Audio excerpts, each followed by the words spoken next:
छठी मैया की, सूर्य देव की। हे छठी माई, तोहसे यह विनती बा हे माई, हमर सजनवा जैसे हमके छोड़ के चल गईले, जैसे जोगी बन गईले, वैसे हमारे पास लौट के आ जा हे माई। हे छठी माई तोहर करीले पूजनवा, हे छठी माई तोहर करीले पूजनवा, घरवाली याद जोगी मोर सजनवा।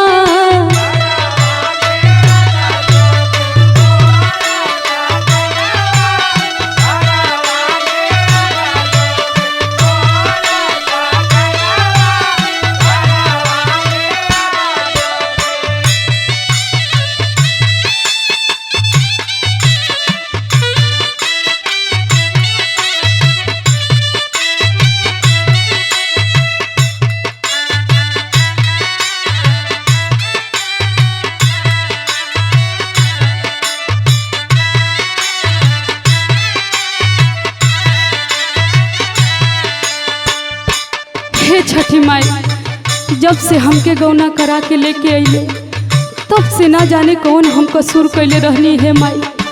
हमर सजनवा हमसे दूर हो गईले हे माई।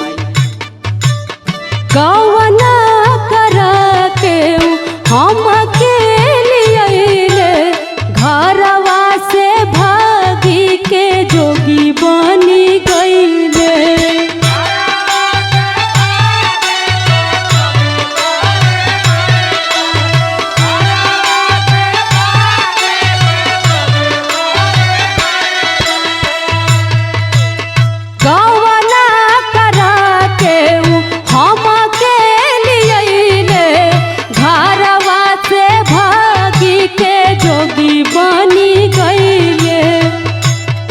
छठी माई, आपसे यह मांगतनी है माई, हमार सजनवा हमारे पास आ जा है माई। 3 दिन के भूखल तिवारी करेले रुदनवा, 3 दिन के भूखल तिवारी करेले रुदनवा, घरवाली याद जोगी मोर सजनवा।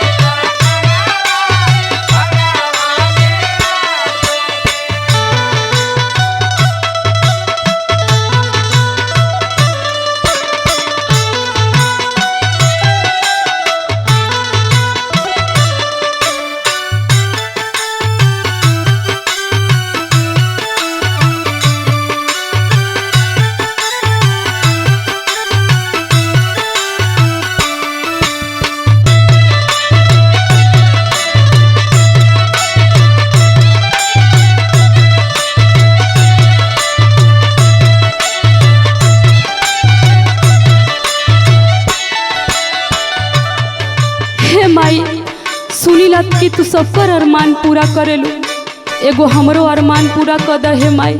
तोहसे हाथ जोड़ के यह नुहोरा बाए माई।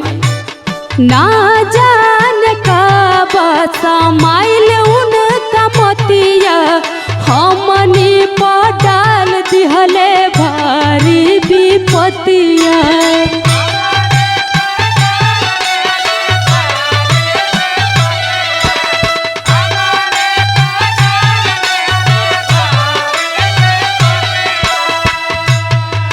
आखिर काहे माई, आखिर हमरे सजनवा के मती में का हो गई, उनके हमरे पास कर दा है माई।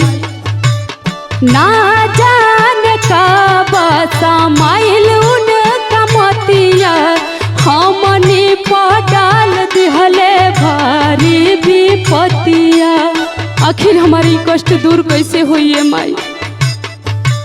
ममता के परामोद हउवे परनवा, ममता के परामोद हउवे परनवा, घरवाली याद जोगी मोरे सजनवा।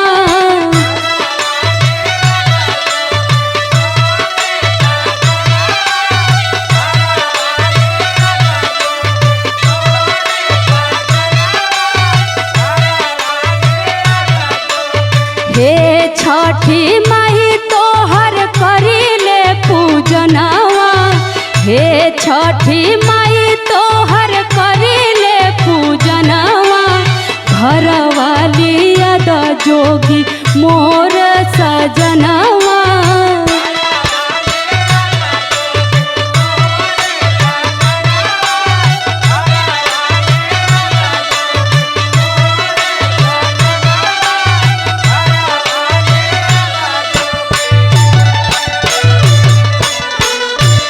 हे छठी माई, हमार विनती सुन ला, न तो यही घाट पे हम जान दे दे।